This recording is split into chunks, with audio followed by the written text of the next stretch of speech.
Hello, everyone. Thank you so much for being here. Um, Today, we are going to be talking about a very important topic, something that many people struggle with. Um, so, I'm hoping that you guys will learn from today. And I know we took last week off. I had an appointment, so I had to make sure I take care of myself too, right? But we're back at it, and as you guys know, we have these group coaching sessions every Tuesday morning at 10 a.m. If you can make it live, great. If you can't make it live, that's fine. They are recorded, and you can watch it back later. So, I'm glad that you're here for our group coaching session on breaking the emotional eating cycle. That's what we're talking about. Breaking the emotional eating cycle. Welcome, Isaiah. Welcome. we, we were just getting into it. I don't see you. Your camera off. There you go. All right. So, we are talking about breaking the emotional eating cycle. As you all know, I am Coach Sassy, and my mission is to help women lose weight, gain energy, and master emotional health so that food is no longer controlling your mood or your progress. Okay? So, just a little bit of housekeeping. I want to remind you all that I highly recommend having a food scale and measuring tape. That way, you can measure out your protein, having the little measuring cups to measure out your carbs, and measuring tape to for your body metrics, your waist, and things like that. These are not about obsession, okay? They're about awareness. And they help you understand um, that your portions, they help you understand your portions, and they also help you see your progress even when the scale fluctuates, because it will. Especially as women, the scale fluctuates daily, hourly, by the minute. It fluctuates because we eat, we sleep, we exercise, we do all of those things. So just keep in mind that the scale is not the end all be all for your results. Okay?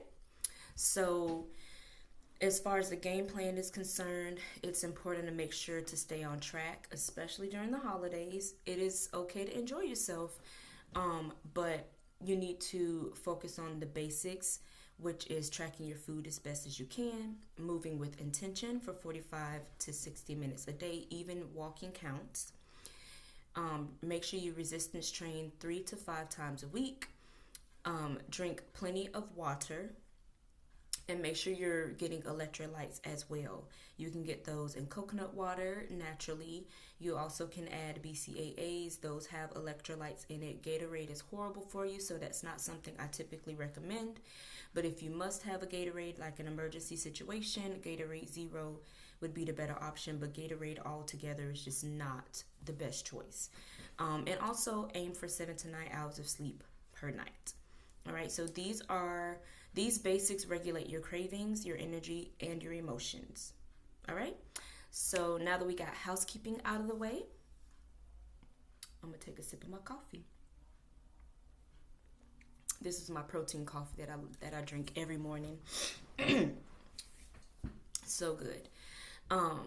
So today's lesson is not about willpower, it's about understanding emotions, habits, and how to heal your relationship with food so you stop eating in response to stress, boredom, or exhaustion.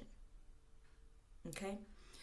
So, the holidays, or any busy season, bring stress, emotions, and a lot of food triggers. So, since Isaiah is the only person on right now, you get to answer the questions.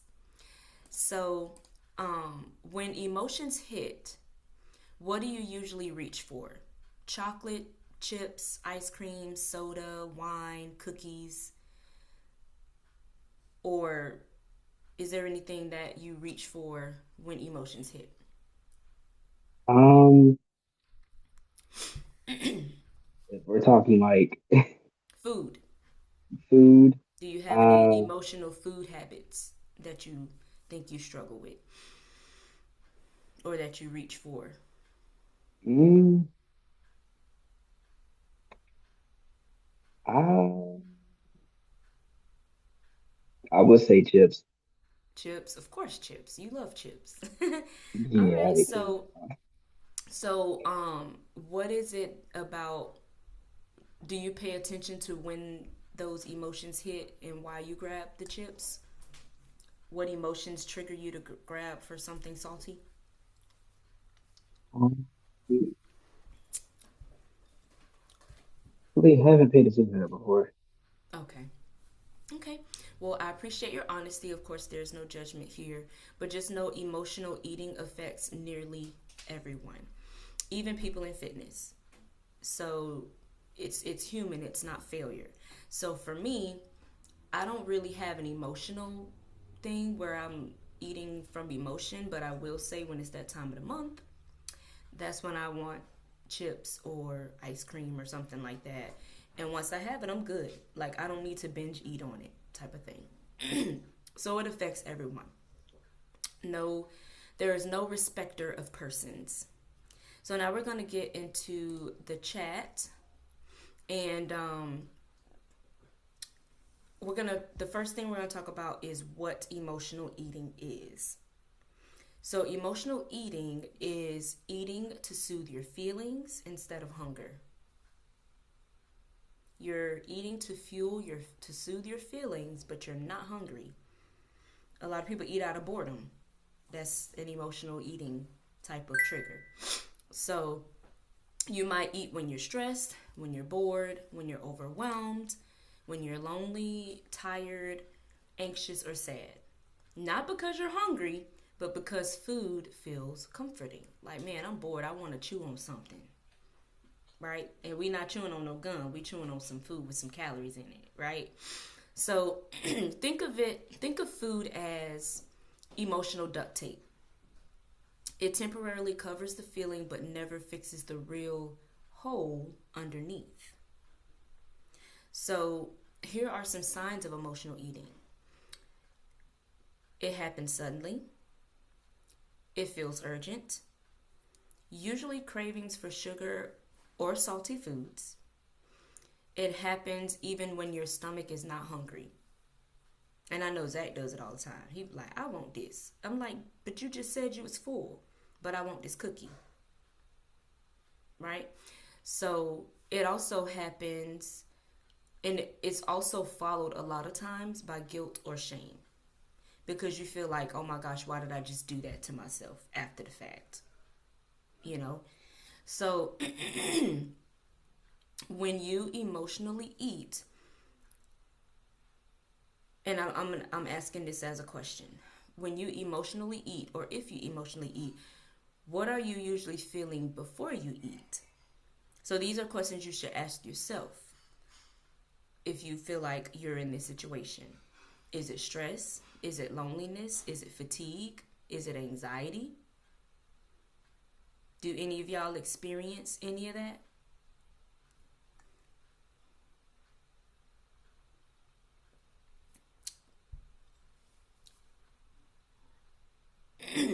No? All right.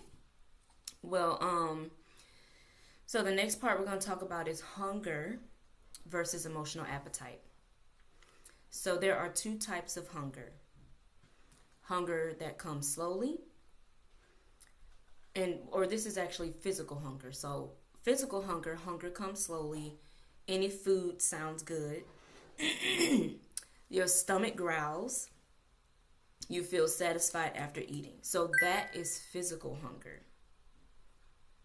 Like when you hear your stomach growling, you're like, "Ooh, it's time to eat." And you smelling food, and that's physical hunger.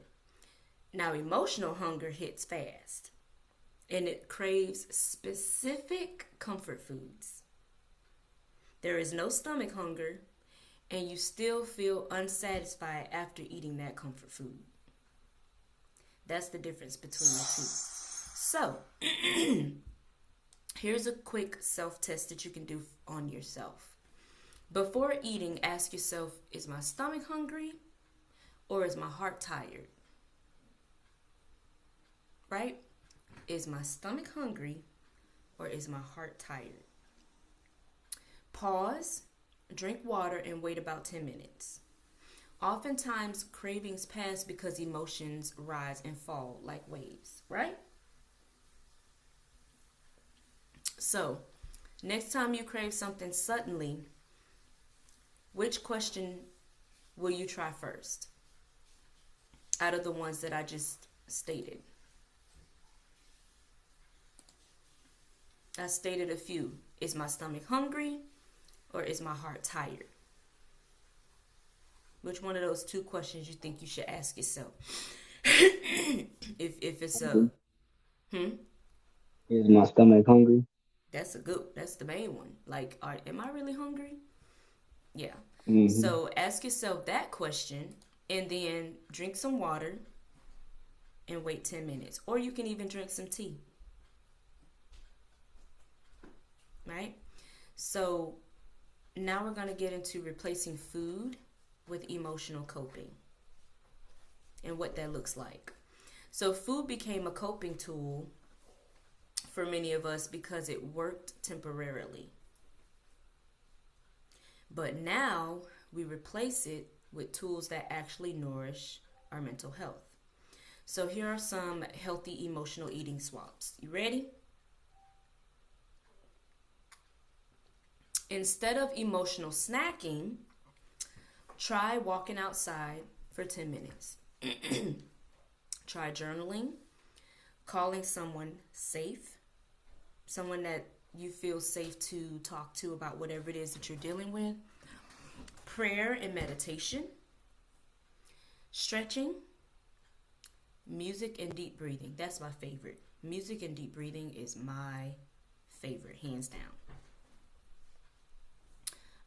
Walking is another favorite of mine.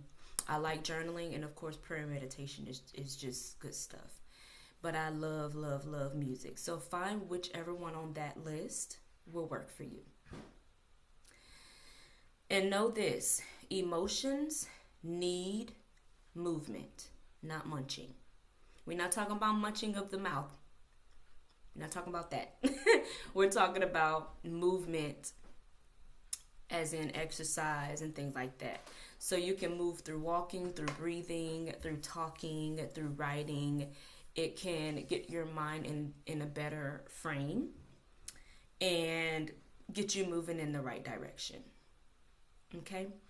So tell me, Isaiah, which emotional coping tool sounds most doable for you out of that list? Music and meditation, hands down. Hands down. I know, right? Music and meditation, it just does something for the body, for the spirit, for the soul, for the mind, all that stuff. Mm-hmm. Yeah. Cool. So, now we're going to get into emotional eating and tiredness, the link between the two as I sip my coffee. So, most emotional eating is not emotion, it's exhaustion. So, if you have sleep loss, that can cause craving sugar and salty foods. If you have stress hormones, your appetite can spike. And a lot of women experience this when they go through perimenopause, um, menopause, postmenopause, when they're going through any of those things. Um, and just stress in general can spike your appetite. And also, not eating enough protein can cause your blood sugar to crash. And that's why I harp on the importance of protein and how that's the most important macronutrient. Like, people don't understand. Like, protein is the most important macronutrient. You need your protein, right? Yes, you need carbs and fat for energy, but you definitely need protein. Okay? So things that you can do to prevent emotional eating is make sure you get adequate rest. I mentioned that in the housekeeping, getting at least 7 to 9 hours of sleep per night. Restless sleep not just closing your eyes, like actual rest. Okay? Eating protein at every single meal. There should not be a meal where there is not protein. If you're eating a snack and you just eating an apple, you're wrong. Because where is your protein? You can have an apple with a protein shake, an apple with some turkey slices, right? You should not be eating a snack without protein.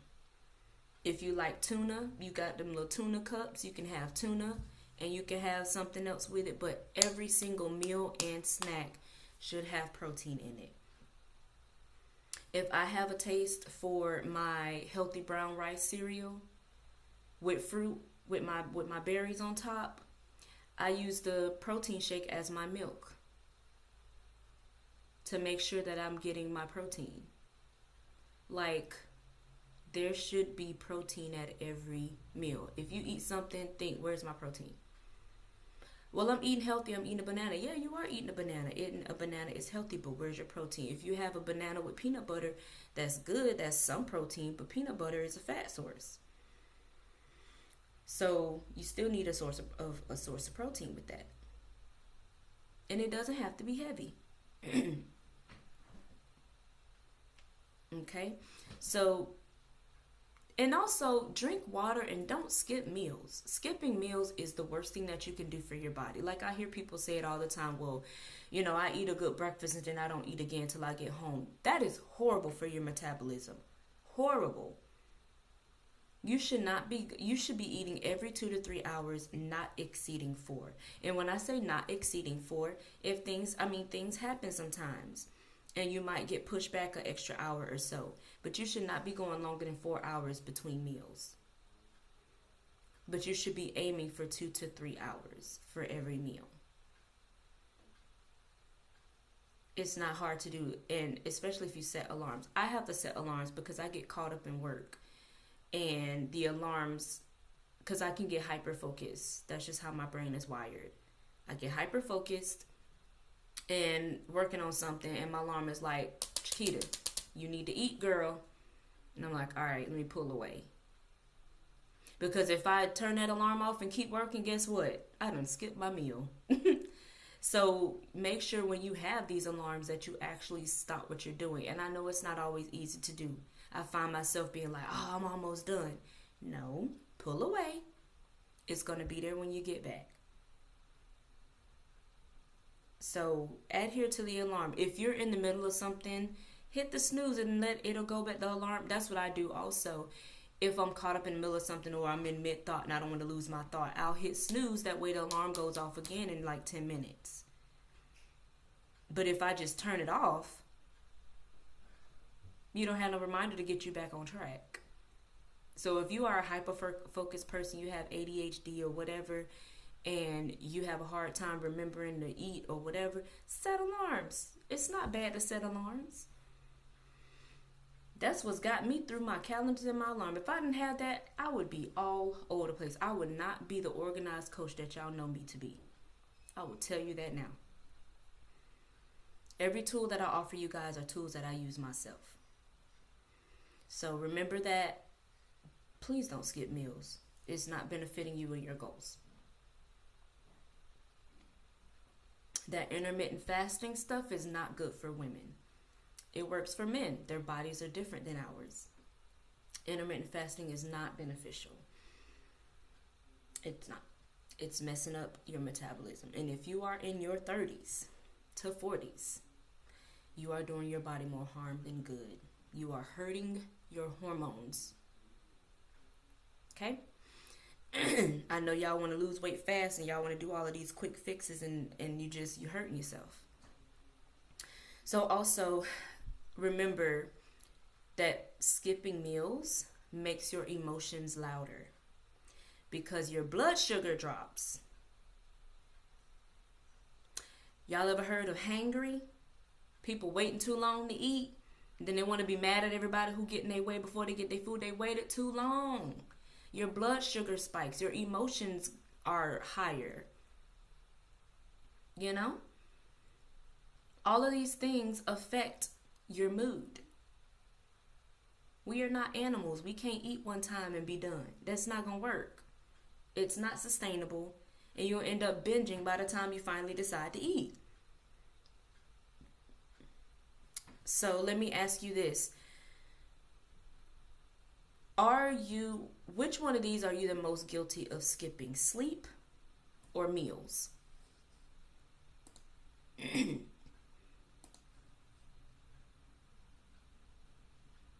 Meals. Mm. And you see how bad that is for you, right? But Yes, what ma'am. what are you doing that's causing you to skip meals? I think I know what it is. But what are you doing that is allowing you to make that more of a priority than feeding your body and fueling it? I'm in the middle of a music project and I trying to finish it before I go, and then I just end up not eating. Hmm. So, do you think the alarms thing will help you remember that you need to eat? Because I think you told me that you, at one point, was setting alarms to remind you to eat at certain times. But are you turning Yes, it off and continuing with that project, or are you hitting snooze? trying to get off. Starting to stop doing that. Yeah, you need to stop turning it off. If you are in mid thought and you trying to finish your thought, hit snooze. And that'll give you 10 minutes or however long of a gap you put on your snooze to finish your thought. So when it goes off again, you can go eat. Yes, ma'am. Right? Yes, ma'am. Yeah, so we don't want to be skipping eating. Yep, so, Don't be feeling good, but huh? don't be feeling good, but I still end up doing that. Yeah. So it's not good for you. It is not good for you. It's going to catch up with you later. You're young now, but it's going to catch up. Everything we do in our Mhm. youth catches up to us. And unfortunately, in our youth is when we listen the least because that's when we think we know everything. And then when we get older, Mm. we be like, "Oh, that's why so and so told me this. Girl, Oh my man, goodness. I shouldn't have did all of that in my younger days. Now I'm paying for it. Yeah, you gonna pay for it. Mhm. Thankfully for me, I did a lot of things right in my youth, and I'm reaping the benefits of that. But everything you do in your youth will catch up to you. You skipping meals, it's gonna be and you pick up weight and things, it's gonna be harder for you to lose it because then you gotta unlearn those bad habits because you thought what you was doing was okay. Whether it's how you was raised, whether it's how you grew up, whether it's the teachings that you had, maybe it was the people you were around. All of that matters. All of it matters. The company you keep are the people that you become. I'm gonna say that again. The company you keep are the people that you become. So if you don't want to become a person with unhealthy habits, be mindful of the company that you keep. You don't want to hang around the type of people who don't care about their health. Even if they're family, you can be with your family, but you don't have to like hang around and do the stuff they do because you have to think about how is this going to benefit me and my health and my mental well-being, right? So stop skipping meals, set that alarm, stop turning it off, and hit snooze. And when you hit snooze, don't hit it more than twice because that's 20 minutes past the time you were supposed to go fix your food, right? All right. So now we're going to talk about ending food shame. I want to let you know that guilt is the worst diet. I'm going to sip my coffee. Guilt is the worst diet. Why? Because shame increases emotional eating, it raises the stress hormone, and it creates binge cycles. We have to learn how to develop a healthy relationship with food. If we have an unhealthy relationship with food, then we're going to have unhealthy habits when it comes to food. And then sometimes we might be like, forget it, I'm going to be this way anyway. I just might well eat what I like. Personally, I don't like being sick. I hate the hospital. Hate it. The times that I've had to be in there for childbirth and those things, the things I experienced was so bad that I'm like, I do not like hospitals. I was like, if I'm having a baby and I'm going through this, I can't imagine if I had some other health issue and had to rely on these people to take care of me. I'd rather take care of myself so I don't have to end up here. That's my thought process. So whatever I need to do to keep myself out of that place, I'm willing to do it. I'm one of those people who like to work for what I get, work hard to attain the positive things that I achieve. I'm not one of those who want to look at somebody else and be like, ooh, I wish I could do what they're doing. No, I'm going to ask, what did you do? And I'm going to do it for myself because I want to make sure that I'm in a good place so I don't end up with all these health issues. I don't want to have high blood pressure. I don't want to have diabetes. I don't want to have heart issues, heart failure. You know? And all of those things can happen when you have an unhealthy relationship with food and you binge eat on the wrong things. It can backfire. And yes, I've heard this saying, we all gonna die from something, but I tell you one thing, I don't want to die from something I could prevent. Old age, you can't prevent old age. You cannot prevent that. Your organs and things are gonna age right along with you. But if I can keep my organs intact and keep them youthful as long as possible because I'm drinking my water, I'm going for my walks, I'm lifting my weights, I'm paying attention to what I put in my mouth, then I will do that.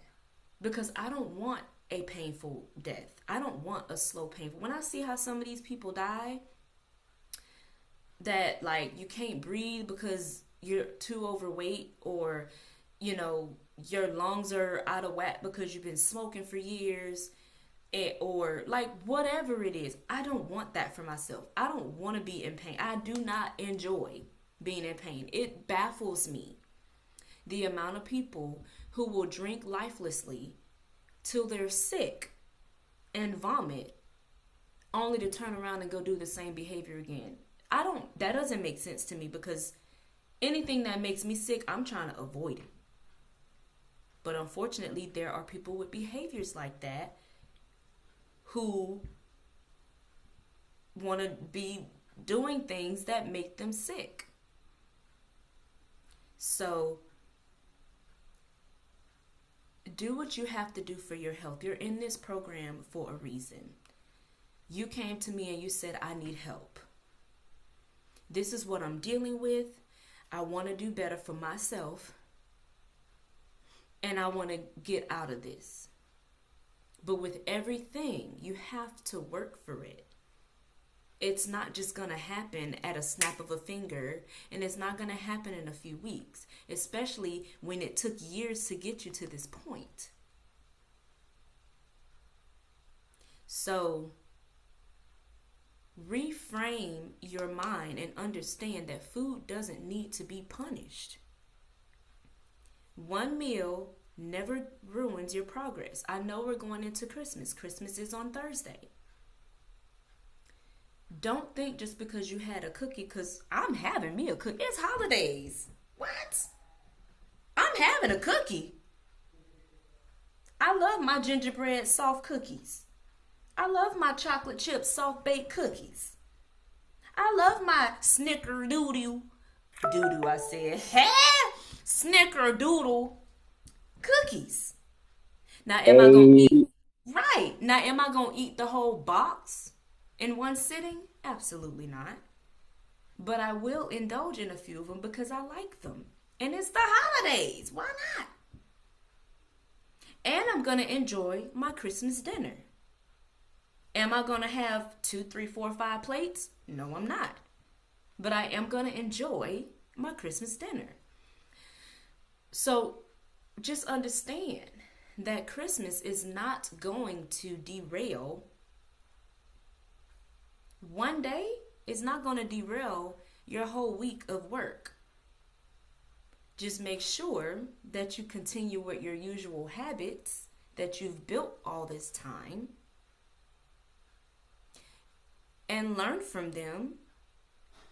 Hydrate the next morning. Go for a walk. You don't have to kill yourself in the gym. Right? And understand that you deserve compassion. The all or nothing mindset messes up so many people. Like, they feel like, oh, if I have one bad thing, I'm going to mess up my goals. I'm going to mess up this. No. I tell y'all 80-20 all the time. I had one person years ago, story time. I had someone years ago who, she knows that I'm a fitness coach, and I've been what people call a health nut for years. Always mindful of what I'm eating and stuff like that. And we were at an event, and I went and ordered a veggie sub. A Philly cheesesteak, but with the veggies. No, I didn't get meat, just the veggie sub. And she was looking at me in shock because I was eating a sub. And then I looked at her and I was like, what's the matter? And she was just like, I don't know how I feel about watching you eat that sub. And I'm like, why? She said, because you always eat so healthy and I just don't know how I feel about that. And I'm thinking, it's one sub. One sub is not going to ruin the fact that I work hard and I eat healthy majority of the time. But what I think she was saying was she didn't know how she felt about the fact that I was able to eat that sub and look the way I do. And I get that a lot from people who are either overweight or don't understand how can she eat that and look like that? Because the majority of my nutrition is not comprised of a Philly cheesesteak. I don't eat Philly cheesesteaks every day. Another time I was eating a cookie. How can you eat that cookie and look like that? Because I don't eat cookies every day. And because I eat balanced meals every day.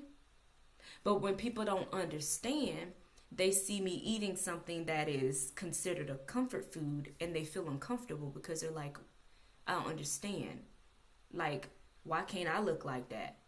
And I eat that. Well, because I'm pretty sure that you eat more cookies and more processed foods on a regular basis than whole foods. That's the difference. And that's what we need to understand. It's all about balance. You don't want to have an unhealthy relationship with food thinking that if you see somebody healthy or that looks fit or whatnot, enjoying themselves, that they're different because you eat it and you don't look like that. No, the lifestyle that they live is different. They're eating whole foods 80% of the time, sometimes 90%, and they're enjoying themselves 10 to 20% of the time. That's not a big chunk, and you're going to see the difference with people who eat that way. So don't think that one day and that Christmas or Thanksgiving or New Year's Day is going to be derailing your whole process or your whole journey. It's not. And at the end of the day, this is a journey because life be lifing, as y'all say. So if life is lifing to not just you, but everybody. So it's gonna be a consistent journey. You have to continue to dive into your habits. You might have an off day, you might have an off week. But if you always go back to your habits, you'll be just fine. Every day is a journey. People who are in therapy for their mental health, people who have had physical injuries that have gone to physical therapy. It's a daily journey. You might have something that might flare up that injury. And you might be like, oh man, okay, I need to take a back seat and let this thing heal up again before I go hard again or before I do whatever again. It's a continual journey. That's with everything across the board. Life goes like this.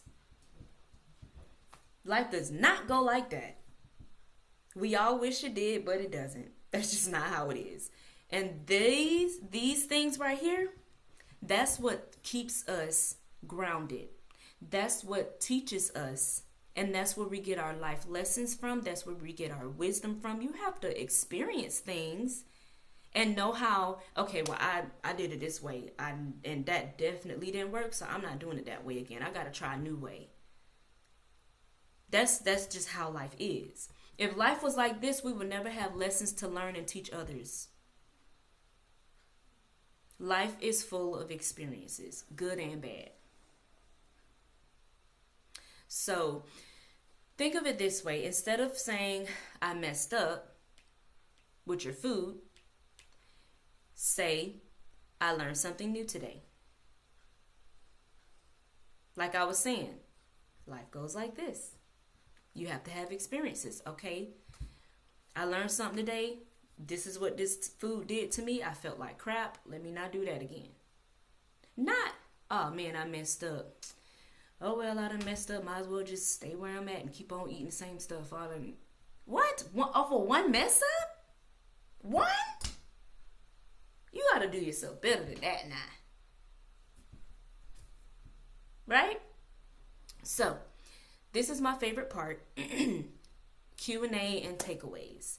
So, what clicked the most for you today? I would say what clicked the most for me is to find a different way to cope with emotions than to just be binge eating on junk Mm-hmm. So, what habit feels key for you this week? this week. Tap into the music and meditation Okay. So, whenever I continue. feel Oh, like it was it. another one I gave you. Hit snooze. Oh, yeah, Stop that turning off too. that That too. alarm. Stop skipping Yeah, meals. yeah. That's actually the key one.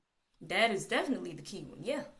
So you can eat Yeah. every 3 to 4 hours. 2 to 3 hours, not to exceed 4. Right. Right. If you ate at 10 and you're not eating again until 3 p.m., that is too See, long. see, and that was the original schedule that grandma gave me. So I need to, but then we started incorporating snacks in between those. So it's actually 2.5 hours in between now. That's why snacks are there. Yeah. But snacks are still considered meals. A lot of people don't know that. They don't think that a snack is a meal. If you putting food in your, if you doing this, that's a meal. Just because Hmm. it's a lighter meal and it's called a snack, it's still a meal. So people be like, um, I just snack all day. Okay, so you're telling me you eat small meals all day. That's not healthy. Oh, well, I eat 3 meals and how many meals a week how many meals a day do you eat? 3 meals and 2 snacks. So you eat 5 meals. I guess. Yeah, you eat 5 meals. You just told me 3 meals and 2 snacks. That's 5 meals. So when I put in a person's meal plan, 5 meals, they looking crazy. But it says snack in between. So you can So yo, break up three them nights, hours. 2 nights. Or I eat 3 big meals a day. No, you need to shorten the meals sizes, excuse me, and throw a snack in there so your metabolism is having time to work and break down the foods. And then you're not feeling sluggish and getting the itis, as people call it. So, do you think there are any struggles that you're still facing with emotional eating, or it's just basically skipping meals? It's basically just skipping meals. Yeah. Well, we already got a solution for that. So, stop turning the alarm off. Hit snooze. All right. So, as with every coaching session, I love to give homework. So, here is your homework assignment for this week. It's a 3-part assignment. The first one is practice the pause. So, before eating outside meals, drink water and ask yourself, is this stomach hunger or emotional hunger? The second one is build your emotional toolkit. So choose 3 emotional coping skills. You already chose yours, but walking, journaling, prayer, stretching, music, and breathing. Oh, excuse me. How do you how do you journal? How do you journal? Yeah, it's like write stuff down. Yeah. I just like write stuff going. Yeah, you write your thoughts down. It's like a diary. All journaling is like a diary. You write your thoughts down. If you're going through something, you write it down. You write how I do my journaling is I write what I'm going through, I write how it felt when I went through it, and then if possible, what I plan to do better next time, or just you can just word vomit. It's your journal. You write whatever you want to write. I might scrap You can draw, you can scribble, whatever it is, it's your journal. Oh, all right, cool. Yep. And the journal reflection is the third section, the third part of this assignment.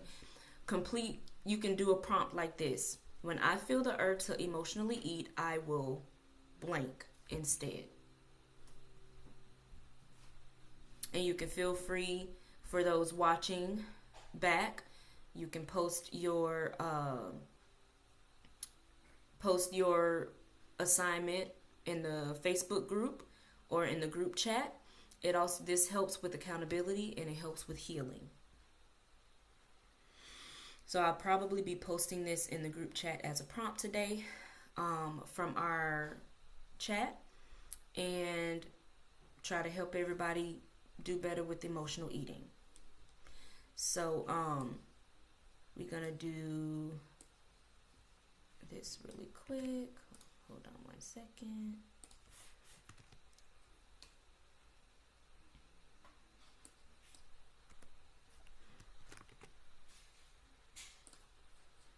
All right. And as always, as we close, I do want to thank you so much for joining us today, Mr. Isaiah. And for those of you watching this back, thank you so much for taking the time out to watch this and learn about how to overcome emotional eating. And this wraps up our session for the day. But remember, emotional eating doesn't mean you are broken. It means you're human and you're learning new tools. And remember this, food is fuel, not therapy. Your emotions deserve attention, not suppression. That's where journaling can come in at, talking to a therapist, going for a walk, calling that safe friend that you can open up to. Also, healing your relationship with food not only heals you, but it heals your relationship with yourself. So, before we completely end the call, I would like to know one word that describes how you feel after this session today. One word.